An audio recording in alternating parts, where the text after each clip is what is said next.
The test is in 4 parts, Part 1, Part 2, Part 3, and Part 4. Now look at Part 1. Part 1. You will hear a new student, Stefan, talking to an assistant, Anna, at the student union about his membership.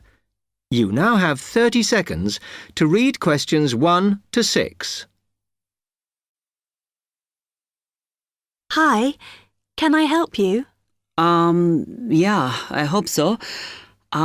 This is the first time I've been down to the union. I'm a new international student, and I just wondered what to do. Oh, right. Well, normally we ask international students to fill out this form, and we put your details on the wall by reception. Then other students can contact you. It's a way for everybody to get to know each other. It can be a bit lonely otherwise. Oh, I see. What's your name? I'm Anna, by the way. It's Stefan Unger. OK, well, just write that there, next to name, and then fill in the rest. Right. What does it mean, degree program? Oh, just if you are an undergraduate or a postgraduate. Or maybe you're just here for a short course? I'm a postgraduate. Do I need to say what in? Not really. It's too much detail. But you should put your department, so people who have the same interests or problems as you can get in touch. So I'm studying marine construction, so for department, do I put down the science faculty then? Just your actual department. That must be engineering, no? Oh, I see, yes. Then if you list what you like doing in your free time, not that we ever get any when we're studying, and maybe you can meet up with someone socially, or to join a club or something. Well, I like lots of things. Shall I just list them? My advice is to just put 1 or 2, like football and films or whatever. Otherwise, you'll get so many invitations, you won't get any time to work. OK. I think I'll just list computer games, as that's my big interest. Oh. I haven't played football for ages. I may start to play once I get settled. Now, let's see. Next thing is languages. Yes, we find many of the international students get a bit tired of speaking English all the time. Sometimes they like to speak to someone in their own language. It's up to you. That is a good idea. I presume I don't need to put English down. Oh, no. I put Italian and French. I can only speak German, my mother tongue. OK, well, that's fine. Just put that. What does accommodation mean? Is that my address? We're trying to find similarities between people, and some people live in hall, some are in flats, some are in bedsits. So it helps if you say. I'm in hall, though I'd like to be in a flat, but that won't happen till the end of the first term. Put where you are now. You can always change it later. Then finally, just put your phone number.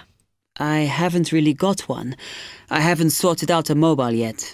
Well, it's going to be difficult for people to contact you then, isn't it?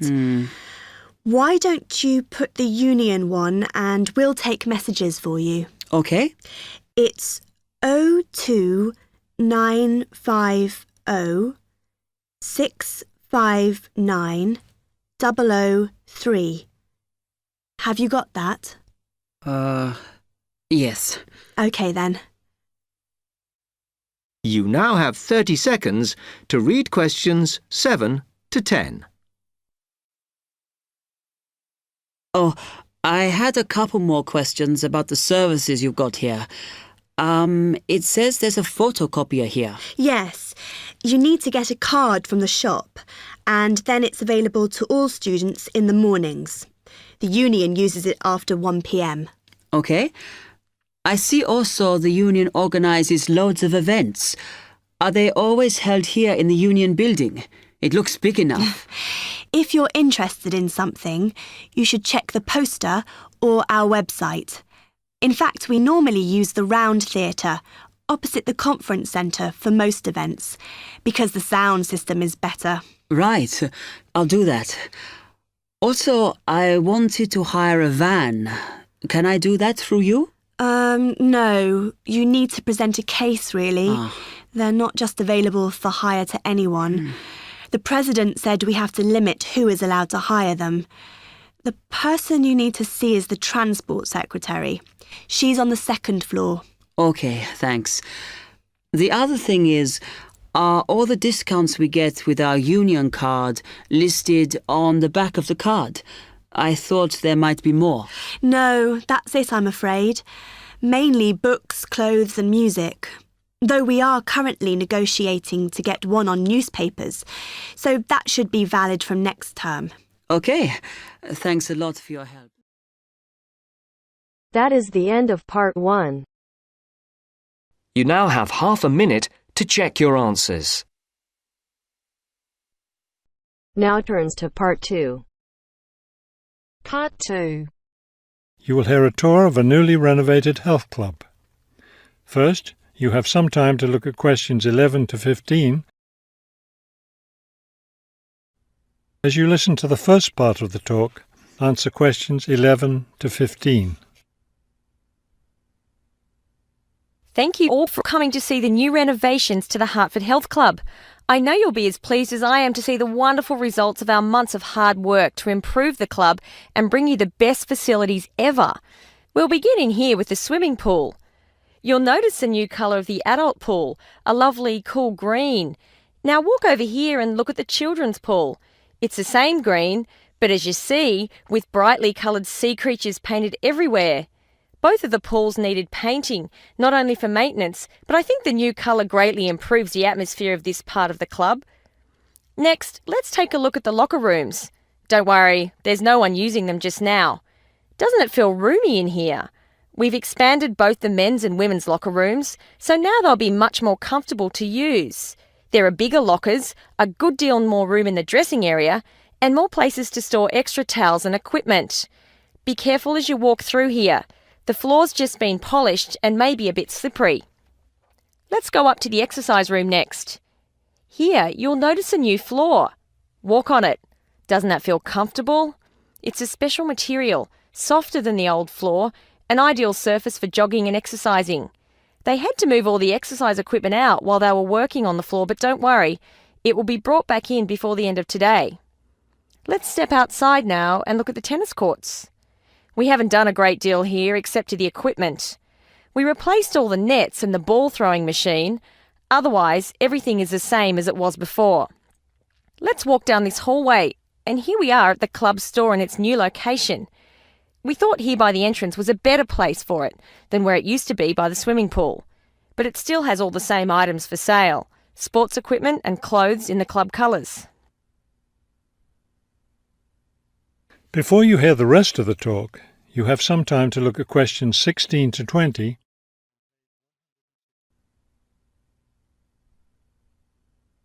Now listen and answer questions 16 to 20.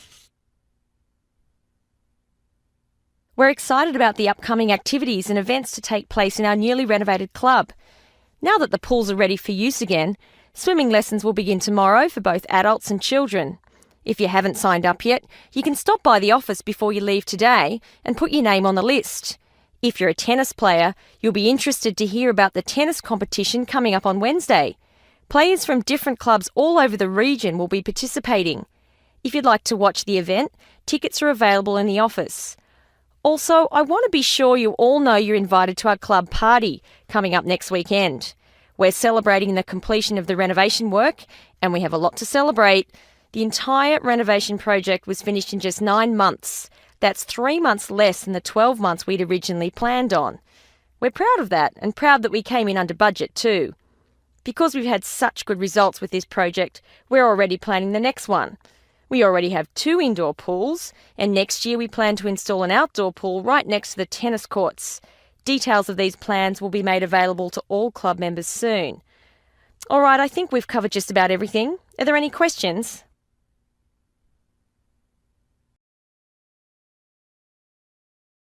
That is the end of part 2. You now have half a minute to check your answers.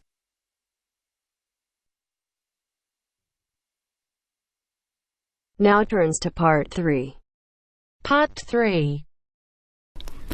You will hear two business studies students, Evelyn and Mark, preparing for a seminar presentation. Before you hear the conversation, you have some time to look at questions 21 to 25.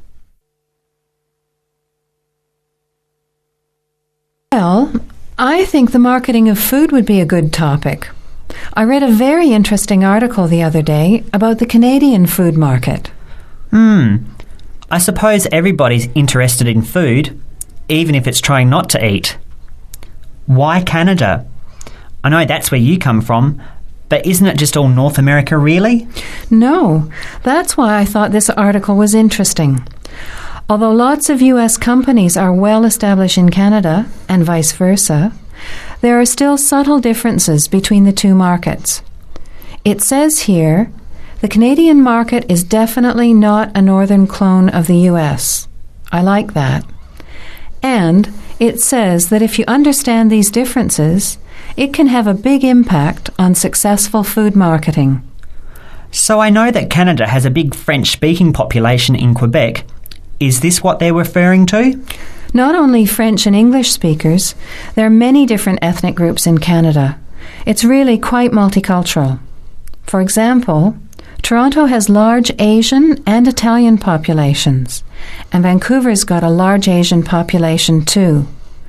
And because Canada's population is small, these groups make quite an impact, introducing new styles of cooking. So you can see lots of unfamiliar vegetables and things in the markets, and new restaurants are opening every day. It's great if you love trying out new foods, as many people do. Which kinds of food are becoming popular? Well, some Asian food, I'd say, has been popular for quite a while, like Chinese. But now, Southeast Asian restaurants are becoming very fashionable. Then there's Mediterranean, of course, such as Greek, Italian, and so on. But Caribbean and Mexican food is really taking off among young people these days. So are the supermarkets starting to stock the ingredients that are needed to prepare these foods at home? You know, all those unusual condiments and sauces. Yes, that's right. It's quite interesting going to the supermarket, isn't it? And noticing how they're introducing sections for foods of different nationalities. You can buy quite exotic products locally these days. The article mentioned that 80% of the Canadian retail market is controlled by 8 major national supermarket chains, so that when they introduce changes, they can happen quite rapidly. Okay. Well, how are we going to organise this seminar then? I made some notes on the trends in the Canadian market, about changing tastes, and also patterns for where food is consumed. I thought maybe we could summarize it into a chart or table, and maybe use the overhead projector to present it. Good idea. Maybe I could have a look for similar trends and tastes in Australia and the UK for comparison. Let's have a look at what you found. Before the conversation continues, you have some time to look at questions 26 to 30.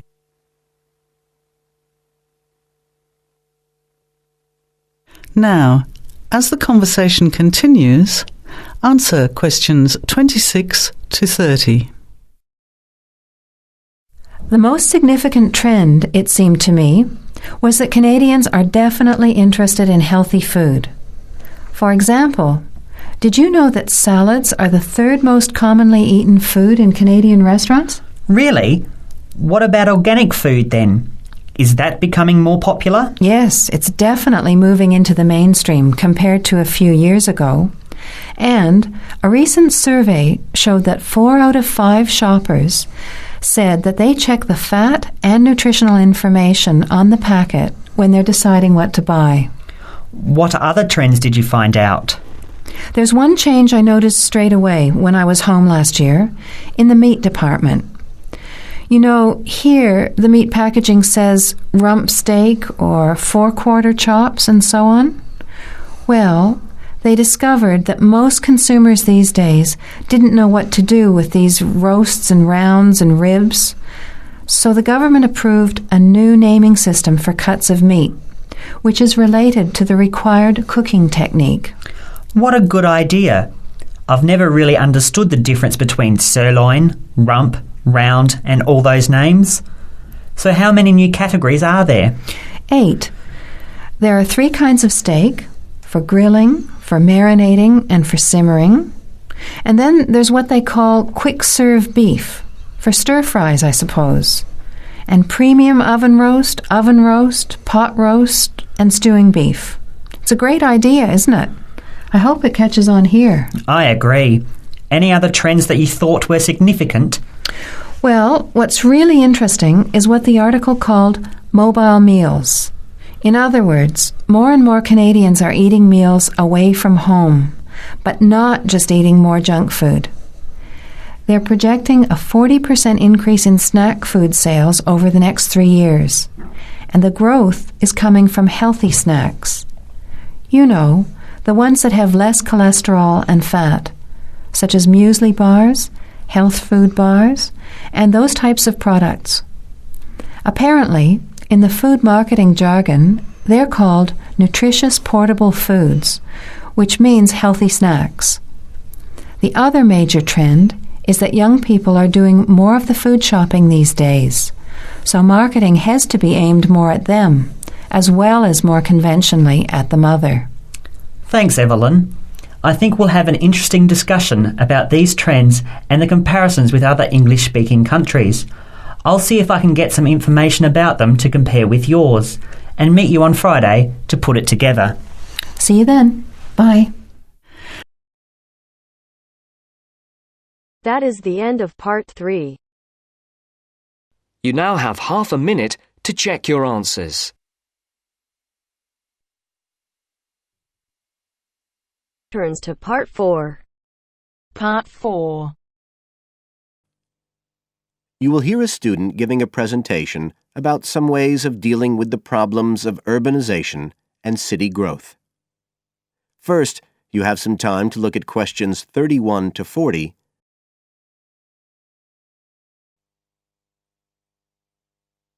Now listen carefully and answer questions 31 to 40. Well, Adam's just been talking about some of the problems that have resulted from the rapid growth of cities in the last 100 years. Things like housing, sanitation, crime and so on. For my presentation, I'd like to look at some examples of what cities are doing to try to solve some of these problems. As part of its Healthy City program, the World Health Organization, the WHO, has come up with a set of criteria for a healthy city. The WHO says that, amongst other things, a healthy city must provide a clean environment which is also safe. It mustn't be dirty or dangerous for its inhabitants. As well as that, the WHO says a healthy city has got to be able to satisfy its inhabitants' basic needs. That's all its inhabitants, not just the rich ones or the ones with jobs, everyone who lives there. A third criterion, is that it's got to have health services which can be used by all the inhabitants and which they can access easily. The final point's to do with local government. The WHO says this is something that the whole community should be involved in, not just a few powerful politicians or businessmen. So, a healthy city is not just a matter of avoiding illness, that sort of healthiness. It's the way that the whole city works together for the benefit of its population. OK, so what I'd like to do now is to look at some projects in different cities around the world where cities have tried to meet these criteria, to make their cities healthy ones.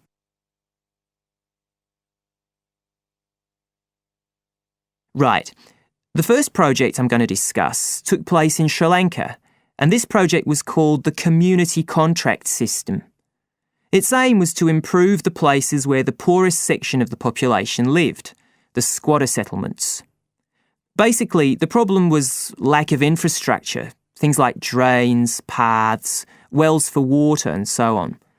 So, a program was set in place to construct this infrastructure, But what was different about it was that the residents did this, the people who actually lived there, not people from outside. And this meant that not only did the people end up with improved housing and infrastructure, but also, because they had contracts with the community, it improved their chances from an economic point of view. So that's a way the lives of people in one urban environment were improved. The next project I'd like to discuss took place in the capital city of Mali in West Africa. This project involved setting up a cooperative to try to solve the problems of sanitation in the old central quarters of the city. One of the main problems was a lack of a system for garbage collection, which meant that there were a lot of insects, and this was causing disease. And again, it's interesting to look at who was involved in dealing with this problem. In this case, the cooperative involved students who had graduated from secondary school in getting a system going. As well as that, the cooperative set up a campaign to educate the public about the importance of good sanitation through showing films and setting up discussion groups among the local people, especially women and adolescents. And the outcome was an increased environmental awareness, which led to changes in household behaviour, as well as improved living conditions. OK, the third project was in Egypt, just outside the capital, Cairo, which is a city that's grown very rapidly in the last few decades. This project was based in a women's centre in a poor area called Makatem. The aim of the project was to support girls, young women from the area from poor families. So these were women who had no education. They'd never been to school, so they were totally illiterate, and they had no chance of getting jobs. At the Women's Centre, they were shown how to sew and how to weave, and once they'd learned these skills, they were given the equipment, a sewing machine or a loom, so that they could make things to sell and had a chance of earning their own living. And this project has meant that these young women have greater status in the community, but as well as that, they can enjoy a better quality of life. So I don't think the problem is that cities are bad. This world and its cities have the resources to provide for the population that lives there. What it takes is a stronger will and a better distribution of resources.